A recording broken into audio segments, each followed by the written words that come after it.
Feuille 1, exercice 1, donc il s'agit de corriger une valeur pour que ce tableau devienne un tableau de proportionnalité. Alors pour ça, je vais utiliser ce qu'on appelle le coefficient de linéarité, et donc du coup je vais m'intéresser uniquement à voilà, comment est-ce que je fais pour passer de cette première colonne à cette deuxième colonne. Je vais multiplier par 7.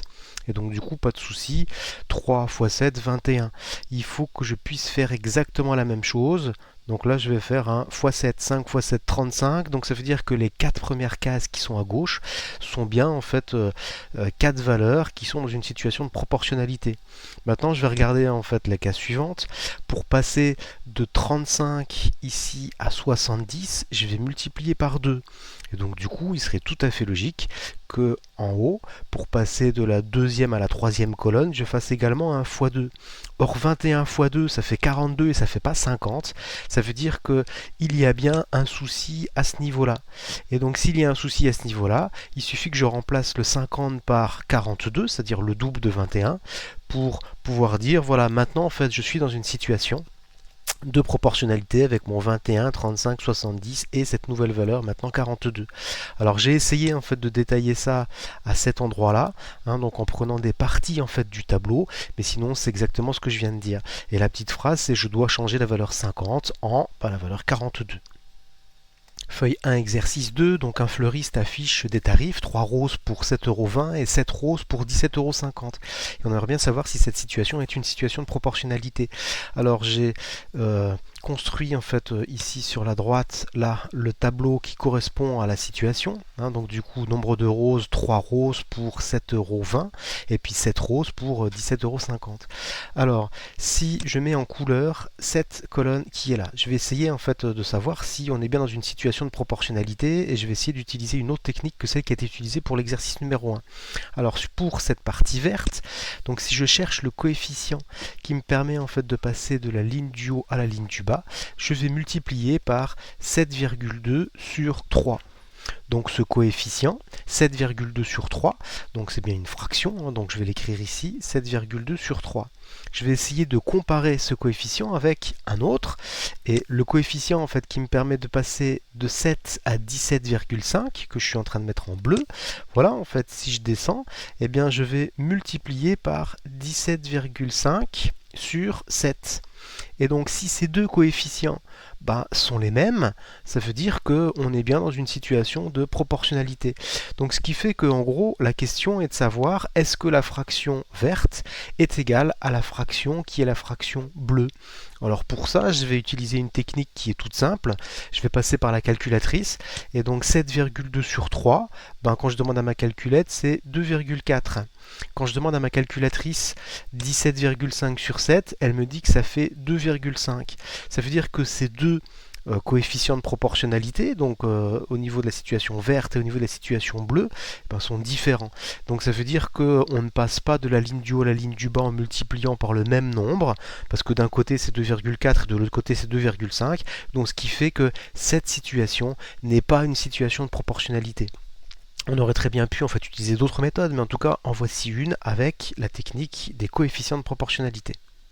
Feuille 1, exercice 3, donc il y a une classe qui part au ski et la sortie lui coûte 356,50 € pour 23 élèves. C'est ce qui est indiqué ici. Et quelqu'un en fait se pose la question de voilà en fait si maintenant je sortais avec 27 élèves, ça me coûterait combien? Donc pour la question A, un tableau a été construit. Donc dans ce tableau, on a nombre d'élèves, prix des forfaits, la valeur 23 a été placée. Donc ce que j'avais mis en jaune ici, en fait 23, et ce que j'avais mis en vert, et bien du coup c'est ici. Et la question c'est où est-ce que je place mon 356,50? Alors évidemment 356,50 c'est, je l'ai colorié en jaune, ça correspond à la situation pour le prix pour 23 élèves. Donc du coup je le place juste en dessous, donc de 23 élèves. Ça c'est pour la question A. Pour la question B, rédige la solution du problème dans la partie exercice, c'est-à-dire qu'on aimerait bien savoir pour 27 élèves combien ça coûte. Alors Alors pour ça, on va utiliser la technique du coefficient de proportionnalité. C'est une technique que je vais privilégier parce que elle fonctionne quasiment tout le temps. Alors on va chercher ici quel est ce coefficient de proportionnalité. Je multiplie par combien? Eh bien, je vais regarder que la colonne, en tout cas les valeurs que j'ai coloriées en jaune, et je vais donc multiplier par la pointe de la flèche montre 356,5 sur 23. Et donc le calcul qu'il faut que je fasse maintenant, c'est tout simplement 27 multiplié par 356,5 sur 23. Alors c'est ce qui est indiqué à cet endroit-là. Voilà. Et à partir de là, 356,5 sur 23, ça fait 15,5. Donc on se retrouve avec un 418,5. Bon, les calculs peuvent se faire à la calculatrice, il n'y a pas de souci. Donc pour cette deuxième classe, qui sont avec un effectif de 27 élèves, les forfaits coûteraient ou coûteront en fait 418,50 €. Feuille 1, exercice 4, donc on est en train de préparer une boisson sucrée. Et pour cette boisson sucrée, on mélange alors 3 doses de sirop avec 5 doses d'eau. Ce qui fait que si on fait le total, si c'est 3 doses de sirop et 5 doses d'eau, on est bien sûr au total j'ai 8 doses. Donc sur ces 8 doses, j'en ai 3 de sirop et 5 d'eau. Ok. Donc on aimerait bien en fait savoir ce qu'il faut mettre comme dose de sirop pour obtenir 6 litres de cette boisson. Alors au lieu de mettre comme unité en fait dose, je vais mettre les litres maintenant. Et donc j'ai construit en fait un tableau ici avec le sirop qu'il faut mettre et puis ce que ça me donne en litres de boisson. Donc du coup si je mets 3 litres de sirop et 5 litres d'eau, j'obtiens donc au total, on a dit 8 litres de boisson et j'ai mis 3 litres de sirop. Comme la question c'est, voilà en fait, quelle dose de sirop doit-on mettre pour obtenir 6 litres donc, de cette boisson, j'ai donc une situation de proportionnalité et l'idée en fait c'est bien de déterminer cette quatrième proportionnelle. Donc c'est la question B. Je vais encore une fois privilégier donc les coefficients de proportionnalité. Là je passe de la ligne du bas à la ligne du haut. Je vais chercher quel est ce coefficient qui permet de passer de la ligne du bas à la ligne du haut, juste en regardant la colonne jaune. La pointe de la flèche me montre le 3, donc je sais que ce sera une fraction avec un 3 et un 8. Alors maintenant que j'ai mon coefficient de proportionnalité qui me permet de passer de la ligne du bas à la ligne du haut, je sais que le calcul, ce sera 6 multiplié par ce coefficient qui est par là. Alors c'est ce qui est indiqué ici.